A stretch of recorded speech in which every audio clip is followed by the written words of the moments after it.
여러분 안녕하십니까, 진성호입니다. 김민석 국무총리 후보자의 문제가 점점 더 커지고 있습니다. 더불어민주당이 김민석 국무총리 인사청문회 민주당 간사를 전격 조처한 것으로 확인됐습니다. 원래는 강덕구 의원이 김 후보자 청문회 민주당 간사로 내정됐습니다. 그런데 간사 명단에서 빠진 것으로 확인됐다고 동아일보가 방금 전 단독 보도했습니다.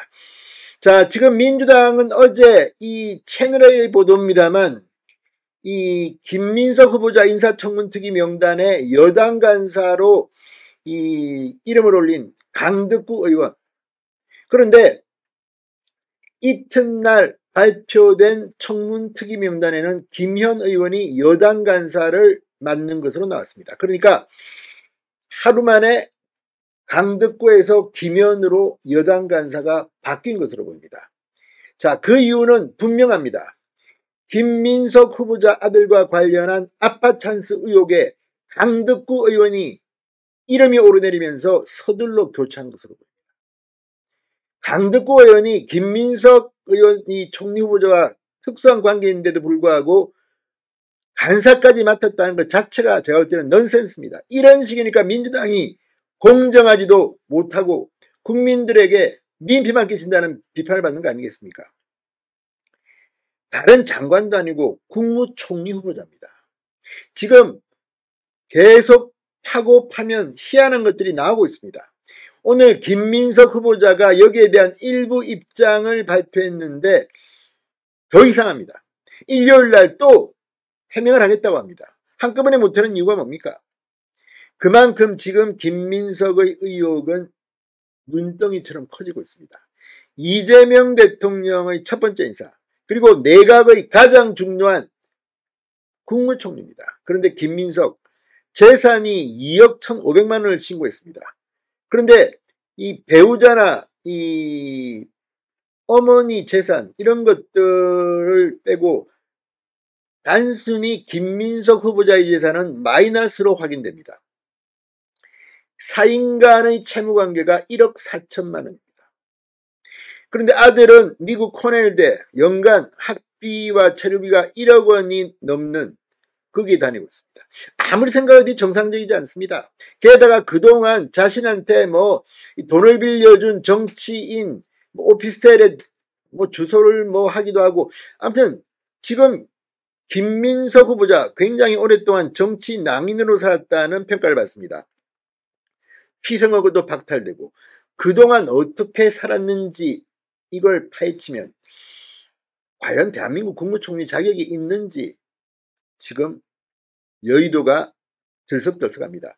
민주당이 여당 청문회 간사를 전격 교체한 것을 두고 민주당 일부 의원들은 김민석을 포기한 게 아니냐, 손절한 게 아니냐는 그런 말까지 나온다고 합니다. 그 이유가 뭐겠습니까? 김민석 후보자는 사실 정치적 이력이 좀 독특합니다.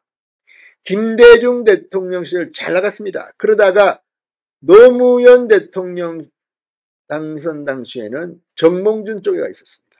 그리고 여러 차례 정치자금법 위반으로 사법 처리되고 그러면서 선거에 출마도 못하는 그런 기간이 있었습니다.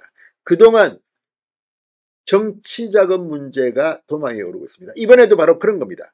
이번에 국민의힘 청문위원들이 낱낱이 파헤치지 못하면 국민의힘 의원들도 비판을 받을 겁니다. 자, 채널A에 따르면 김민석 후보자의 아들이 고등학교 3학년 시절 동아리를 꾸려 교육기본법 개정안을 작성했는데 민주당 의원들이 2023년 11월 이와 유사한 법안을 실제 발의했다는 겁니다. 대표 발의자는 강덕구 의원, 청문회 여당 간사였습니다. 김 후보자는 공동 발의자의 이름을 올렸습니다. 또 아들이 설립한 비영리단체가 김민석 의원실과 함께 세미나를 주최했다는 의혹도 제기됐습니다. 이거 아빠 찬스가 너무 심한 거 아닙니까? 자, 야당은 김민석 후보자 아들 의혹과 관련해 지명 철회를 요구하고 있습니다. 김영태 비대위원장은 국회에서 대학 입시에 활용한 것 아닌가 하는 학부모 단체나 학생들의 우려가 있다. 같은 당 주진우 의원도 페이스북에 아빠 찬스로 아들의 입시, 채용, 정치 인문에 두루스일 스펙을 만들어 준 것이라고 주장했습니다. 그런데 이 조국 전 장관부터 시작해서 그쪽은 왜 이렇게 자녀 입시와 관련한 논란이 많습니까? 그리고 왜 이렇게 자기는 마이너스 재산인데, 예? 뭐 아내 재산 합해가지고 2억 1,500만 원인데 아들은 억대 미국 유학을 갑니까? 뭐 윤미향, 임종석 다 논란이 됐던 사안입니다. 이걸 보면 정말 이상합니다. 상식적이라면 빚부터 갚고 그 다음에 뭐 안정적으로 지금 2억 1,500만 원이면 서울에서 제대로 된 전세 구하기 쉽지 않습니다. 지금 어떻게 살고 있습니까? 저는 그것도 궁금합니다. 이러니 국민들의 평균 심정을 이해하기 힘들다는 겁니다. 이재명 대통령도 그렇고 김민석 총리부자도 그렇고 전과자 뭐 사범, 오범 아무튼 이런 사람들이 대한민국을 좌지우지하겠다. 이거 안 됩니다.